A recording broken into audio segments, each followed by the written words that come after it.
seruanku.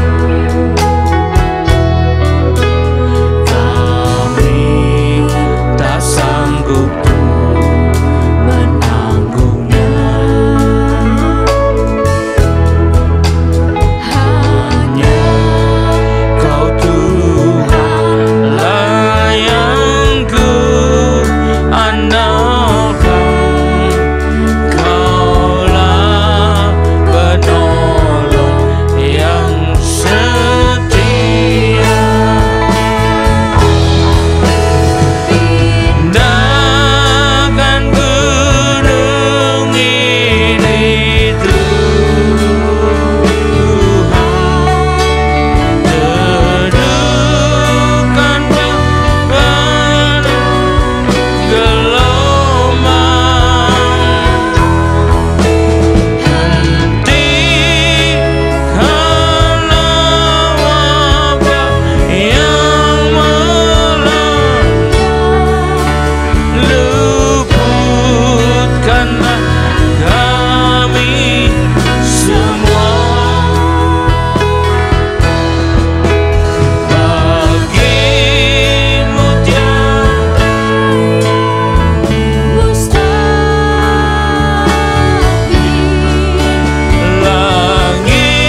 sana.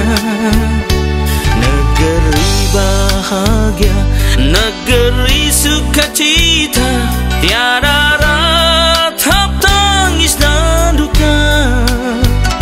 Semua yang ada berlimpah-limpah, betapa, oh betapa bahagianya.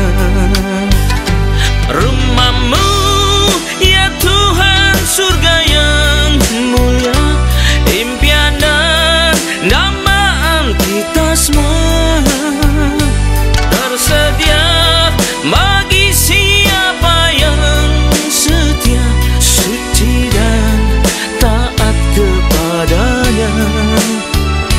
Oh betapa rindu, betapa ku damba, ku dapat tempat di sana.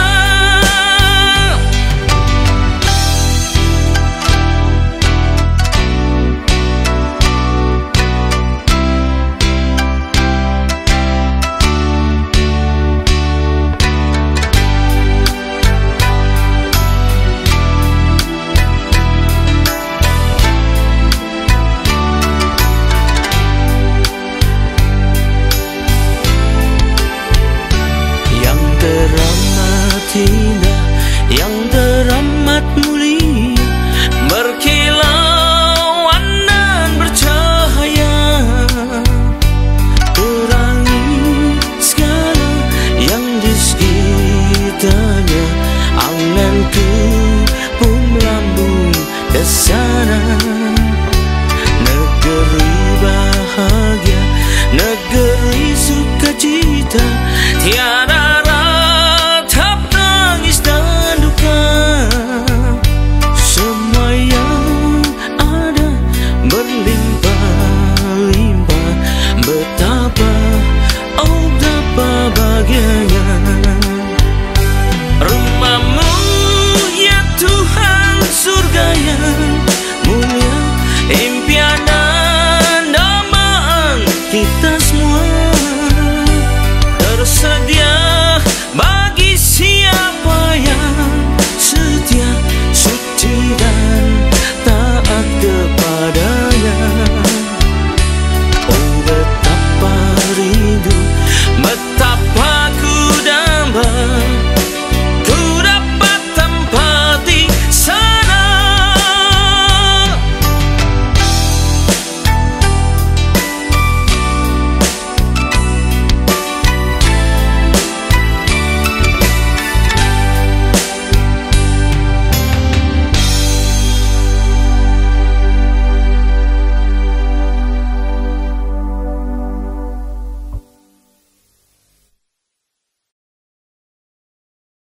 Shalom, selamat berjumpa kembali dengan kasih Tuhan. Mari kita persiapkan diri kita untuk masuk dalam firman Tuhan. Marilah kita sebelumnya berdoa. Terima kasih Tuhan, kami umat-Mu siap menyambut firman-Mu. Urapilah kami semua dan urapi hamba-Mu yang akan menyampaikan firman ini, agar firman ini tidak kembali dengan sia-sia. Saya boleh tumbuh dalam hidup kami dan menghasilkan buah yang baik dan berlipat ganda, sampai 30 kali, 60 kali, bahkan 100 kali ganda. Dan berikan juga pada kami semua Tuhan urapan khusus, roh hikmat dan wahyu daripada-Mu, agar kami boleh mengerti, menangkap maksud dan isi firman-Mu ini dengan baik dan benar. Terima kasih Tuhan, kami siap menyambutnya hanya dalam satu nama yang berkuasa, yaitu nama-Mu, Tuhan Yesus Kristus. Haleluya. Amin. Nah sekali lagi salam dari kasih Tuhan. Mari kita persiapkan diri kita untuk segera menerima firman Tuhan. Tema dari firman Tuhan pada saat ini saya pilihkan yang kita persembahkan dengan baik kepada Tuhan. Yang kita persembahkan dengan baik. Kenapa? Karena ada juga orang yang kelihatannya mempersembahkan kepada Tuhan, tapi akhirnya jadi kurang baik. Kenapa begitu? Nah kita perlu belajar. Persembahan itu sering dianggap hal yang biasa bagi orang Kristen, orang percaya. Tapi sebenarnya itu adalah sesuatu yang sebenarnya amat penting yang kita lakukan dalam ibadah kita dan juga dalam kehidupan kita, di mana itu menentukan bagaimana hubungan kita dengan Dia, dengan Tuhan maksudnya. Tapi sering ada salah kaprah juga tuh. Misalnya persembahan dianggap derma. sehingga si pemberinya itu yang beri persembahan akan disebut sebagai dermawan katanya. Jadi bukan begitu, ini salah kaprah. Kenapa? Karena kita berikannya bukan karena kita hebat, bukan karena kita menyumbang, tapi karena Tuhan lebih dulu memberkati kita. Lagi kita persembahan kita berikan sebagai rasa syukur kita, dan kita perlu juga mempersembahkan bukan hanya apa saja, tapi juga hidup kita sepenuhnya kita persembahkan. Kalau kita mau lihat ayatnya, Roma 12 ayat 1. Ada di Roma 12 pasal 12 ayat yang pertama. Firman Tuhan mengatakan, persembahan yang benar. Jadi ada persembahan yang kurang benar ya. Karena itu saudara-saudara, demi kemurahan Allah aku menasihatkan kamu, supaya kamu mempersembahkan tubuhmu sebagai persembahan yang hidup, yang kudus, dan yang berkenan kepada Allah. Itu adalah ibadahmu yang sejati. Jadi kalau tubuh sebagai persembahan kudus berarti mengikuti juga jiwa dan roh. Nah, di situ ada apa saja kalau kita lihat? Ada namanya pikiran, ada namanya perasaan, ada namanya kehendak. Dan dalam perasaan ada juga ya jiwa itu namanya ya, tubuh, jiwa, roh. Dalam jiwa kita ada perasaan, ada pikiran, ada kehendak. Itu semua harus disesuaikan dengan apa yang ada pada Tuhan. Namun ada juga orang yang persembahkan hidupnya, katanya sih, tapi tidak mau persembahkan hartanya. Masuk akal kah? Tidak masuk akal. Omong kosong itu. Kalau hidupnya persembahkan, hartanya enggak lah. Itu omong kosong dengan hidup itu ya, hanya alasan saja. Lalu kalau gitu, apa yang harus kita persembahkan dengan benar kepada Tuhan itu? Yang pertama, sekali lagi saya ulang, adalah hidup kita ya. Roma 12 ayat 1 dan sudah kita baca. Hidup itu ada tubuh, jiwa, roh kita artinya ya. Dalam jiwa sekali lagi ada pikiran, perasaan, kehendak atau kemauan. Jadi itu disesuaikan dengan Tuhan. Selama hidup kita belum kita persembahkan kepadanya, maka selalu saja ada yang kurang, ada hambatan, ada ini itu dalam kehidupan kita. Tapi waktu kita persembahkan hidup kita itu sepenuhnya kepada Tuhan, maka berubahlah keadaannya, berubahlah kondisi kehidupan kita, berubah menjadi ke arah yang lebih baik. Karena tangan Tuhan yang menuntun. Bukan artinya tanpa masalah sama sekali, tapi walaupun ada masalah, itu di balik itu semua ada berkat Tuhan, ada kemenangan yang bisa kita terima oleh pertolongan Tuhan. Haleluya. Bahkan membentuk kita jadi lebih baik. Itu yang pertama, hidup kita. Kedua, persembahan yang benar adalah segala yang kita punya, kebisaan dan kemampuan kita. Kita baca dulu Matius 25 ayat 14 sampai 30. Matius 25 ayat 13 sampai 14 sampai 30. Perumpamaan tentang talenta. Sebab hal kerajaan surga sama seperti orang yang mau berpergian ke luar negeri, yang memanggil hamba-hambanya dan mempercayakan hartanya kepada mereka. Yang seorang berikannya 5 talenta, seorang lagi 2, dan seorang lagi 1. Masing-masing menurut kesanggupannya, lalu ia berangkat. Setelah ia pergilah hamba yang menerima 5 talenta itu, ia jalankan uang itu, lalu beroleh laba 5 talenta. Berarti apa? Sesuai dengan apa yang diberikan pada dia hasilnya. Hamba yang menerima 2 talenta itu berbuat demikian juga, dan beroleh laba 2 talenta. Sekali lagi sama dengan apa yang dipercayakan pada dia. Tapi hamba yang menerima 1 talenta itu pergi dan menggali lubang dalam tanah, lalu menyembunyikan uang tuannya. Jadi tidak ada hasilnya sama sekali. Lama sudah itu pulanglah tuan hamba-hamba itu, lalu mengadakan perhitungan dengan mereka. Hamba yang 5 talenta itu datang dan bawa laba 5 talenta. Katanya, Tuan, 5 talenta Tuhan percaya padaku, dan sebanyak yang Tuhan percayakan, lihat aku telah beroleh 5 talenta laba. Berarti hasilnya sesuai dengan apa yang dipercayakan. Maka kata Tuhan juga kepadanya, perhatikan, baik sekali perbuatanmu itu, hai hambaku yang baik dan setia. Perumpamaan antara menunjukkan Tuhan dan hamba-hambanya. Apa yang diucapkan Tuhan ini seperti juga akan diucapkan Tuhan pada hamba yang benar, yang bisa menghasilkan sesuai dengan apa yang dipercayakan pada dia. Baik sekali perbuatanmu, hai hambaku yang baik dan setia. Engkau telah setia dalam perkara kecil, maka aku akan memberikan padamu tanggung jawab dalam perkara yang besar. Dipercayakan lebih lagi. Lalu datanglah, masuklah dan turutlah dalam kebahagiaan Tuhanmu. Ini gambaran kita masuk dalam tempat yang maha tinggi, yaitu surga. Lalu datanglah hamba yang terima 2 talenta itu. Katanya, Tuhan, 2 talenta Tuhan percayakan kepadaku. Lihat, aku telah beroleh laba 2 talenta. Maka katanya Tuhan itu kepadanya, diperhatikan persis seperti yang laba 5 talenta. Kalau ditanya banyak mana, ya banyak 5. Tapi upahnya sama, karena yang satu dipercayakan 5, satu dipercayakan 2. Jadi kalau kita hidup ini dipercayakan Tuhan talenta yang lebih banyak, maka hasilnya harus jauh lebih banyak. Jangan sedih kalau talenta kita lebih kecil dari orang lain, asal kita bisa pergunakan talenta itu menghasilkan sesuai dengan apa yang diberi kepada kita. Upahnya sama lah, buktinya ini, lihat. Yang 5 talenta 2 talenta, apa kata Tuhan? Maka kata Tuhannya kepadanya, baik sekali perbuatanmu itu, hai hambaku yang baik dan setia.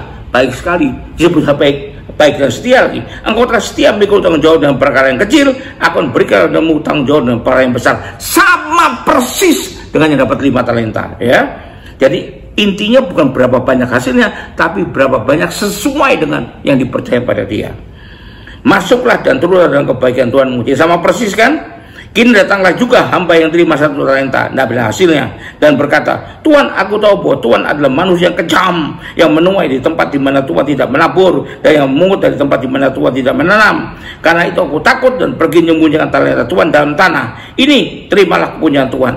Artinya kembali dengan begitu saja, tidak ada hasilnya. Maka jawab Tuhan itu, hai kamu, hamba yang jahat dan malas. Dibatalkan tuannya, hamba yang jahat dan malas. Jadi kamu sudah tahu bahwa aku menuai di tempat di mana aku tidak menabur, dan memungut dari tempat di mana aku tidak menanam. Karena itu sudahlah seharusnya uangku itu kau berikan kepada orang yang menjalankan uang, supaya sekembaliku aku terimanya serta dengan bunganya ada hasilnya. Sebab itu ambillah talenta itu daripadanya dan berikan kepada orang yang punya 10 talenta itu. Karena setiap orang yang mempunyai kepadanya lah, 10 orang yang mempunyai kepadanya diberikan sehingga ia berkelimpahan. Tapi siapa yang tidak mempunyai apapun, yang ada padanya akan diambil daripadanya. Dan campakkanlah hamba yang tidak berguna itu ke dalam kegelapan yang paling gelap. Di sanalah akan terdapat gelap, ratap, dan kertak gigi. Nah ini, jadi apapun yang Tuhan berikan pada kita, apapun yang Tuhan percaya pada kita, patut dipersembahkan untuk dia. Antara lain apa? Kekuatan kita, kepandaian kita, pengalaman kita, ya. Talenta, bakat kita yang lainnya, musik lah, seni suara lah, berbicara, bersaksi lah, atau khotbah lah, dan sebagainya. Tapi semuanya perlu dengan pelatihan, ya. Karena itu semua berasal dari Tuhan, maka patut sekali untuk kembali kepada Tuhan. Kita baca ayatnya, apa kata Raja Daud di 1 Tawarikh 29 ayat 11 dan 12. 1 Tawarikh 29 ayat 11 dan 12. Ya Tuhan, punyamulah kebesaran kejayaan, kehormatan, kemasyhuran, dan keagungan. Ya, segala-galanya yang ada di langit dan bumi itu kepunyaan Tuhan. Ya Tuhan, punyamulah juga kerajaan, dan Engkau yang tertinggi itu melebihi segala-galanya sebagai kepala. Sebab kekayaan dan kemuliaan, kalau itu ada, berasal daripadamu, dan Engkau yang berkuasa atas segalanya. Dan dalam tanganmu lah kekuatan dan kejayaan. Dalam tanganmu juga kekuasaan, kuasa untuk membesarkan dan menguasai segalanya. Sekarang ya Allah, ya Allah kami bersyukur kepadamu dan muji nama-Mu yang agung itu. Siapakah aku ini dan siapa bangsaku, sehingga kami mampu memberikan persembahan sukarela seperti ini. Ya, persembahannya sukarela, ya. Dan daripadamu segala-galanya, dan di tanganmu sendirilah persembahan yang kami berikan kepadamu. Dan kami adalah orang asing di hadapanmu, dan orang berdatang sama seperti semua hewan kami di dunia ini, sebagai bayang-bayang hari-hari kami di atas bumi dan tidak ada harapan. Ya Tuhan Allah kami, segala kelimpahan bahan-bahan yang kami sediakan ini untuk mendirikan bagimu rumah bagi namamu yang kudus ada dari tanganmu sendiri, dan punyamulah segala-galanya. Ya, apa yang dipunyai itu semuanya milik Tuhan. Karena itu patut kalau kita persembahan juga kepada Tuhan, ya.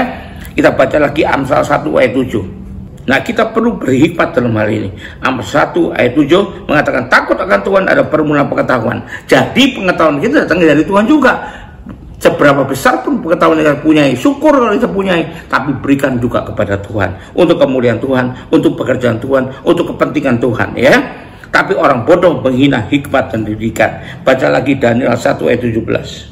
Kepada keempat orang itu Allah memberikan pengetahuan dan kepandaian dalam berbagai tulisan dan hikmat, sedang Daniel juga mempunyai pengertian dalam berbagai penglihatan dan mimpi. Semua itu dari Tuhan, berarti milik Tuhan. Jadi kalau percaya pada kita, berikan juga kepada Tuhan, dan semua hasilnya. Ya, kita perlu tahu. Jadi ada kebisaan atau kemampuan kita perlu kita persembahkan kepada Tuhan.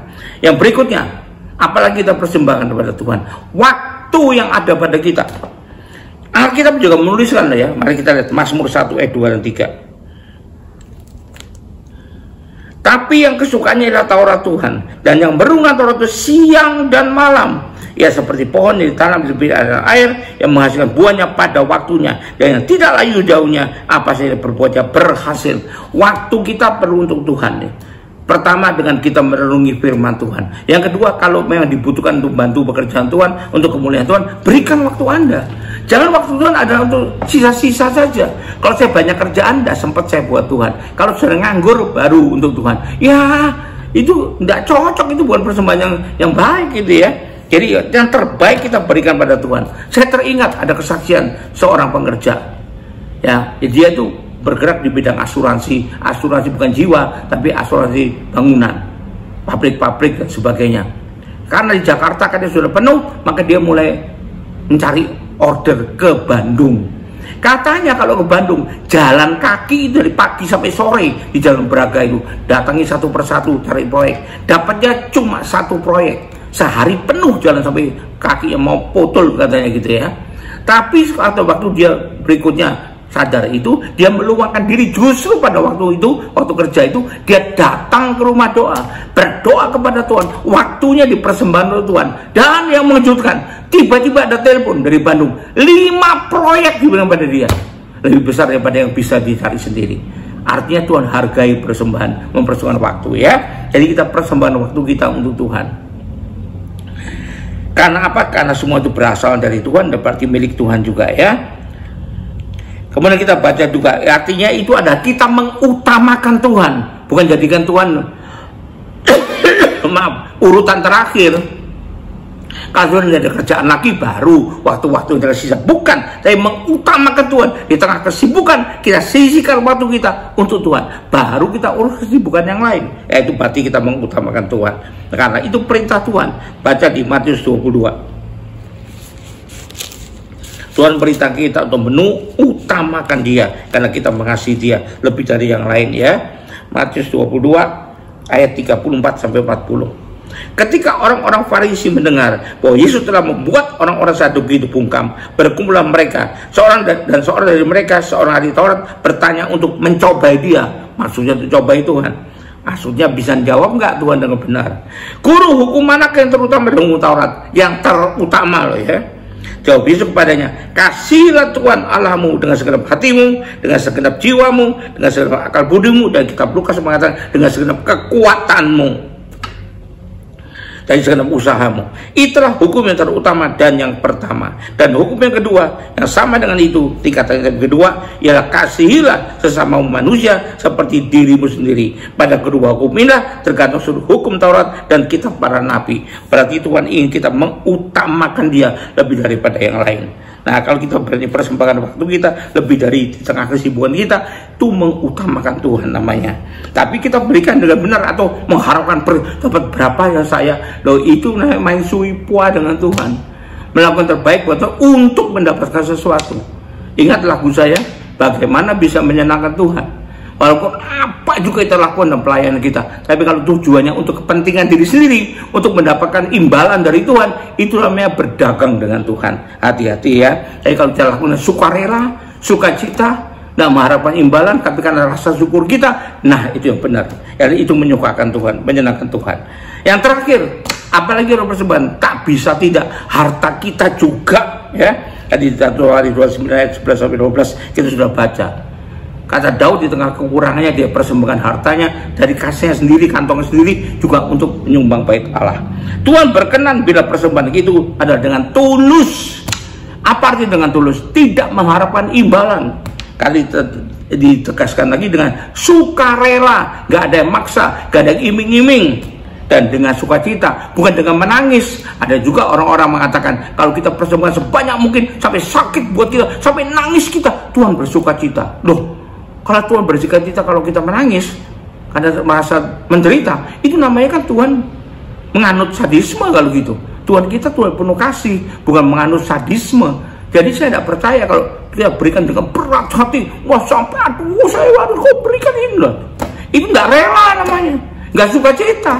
Itu bukan Tuhan inginkan ya. Kita bisa baca 2 Korintus 9 ayat 7 dan 8. Hendaklah masing-masing memberikan menurut kerelaan hatinya, Jangan dengan sedih hati atau karena paksaan. Allah mengasihi orang yang memberi dengan sukacita, bukan dengan terpaksa, bukan dengan menangis sedih, dengan menangis kesakitan, dengan menderita, bukan. Ya, Tuhan ingin kita hidup bahagia kok, bukan dengan menderita ya. Sehingga Allah melimpahkan berkat-Nya karenanya, karena kita berikan dengan sukarela, sukacita, dan dengan tulus. Itulah paling tidak ada persembahan pada Tuhan, jadi persembahan yang benar. Haleluya, puji Tuhan. Mari kita akhiri ibadah ini dengan terima berkat dari Tuhan. Angkat dua tanganmu, terima berkat Tuhan. Kembalilah ke aktivitas masing-masing dengan berkat terbaik dari Allah Bapa di sorga, dengan kasih karunia dan damai sejahtera dari Tuhan kita Yesus Kristus, juga dengan persekutuan, pertolongan, penghiburan, kekuatan, dan terutama urapan yang penuh dari Roh Kudus yang berikan pada kita kemauan dan kemampuan untuk melakukan yang terbaik buat Tuhan. Dan biarlah itu menyertai kita mulai saat ini sampai sepanjang tahun ini sampai Maranatha, Tuhan Yesus datang kembali. Haleluya, puji Tuhan, amin. Sampai jumpa, Tuhan berkati.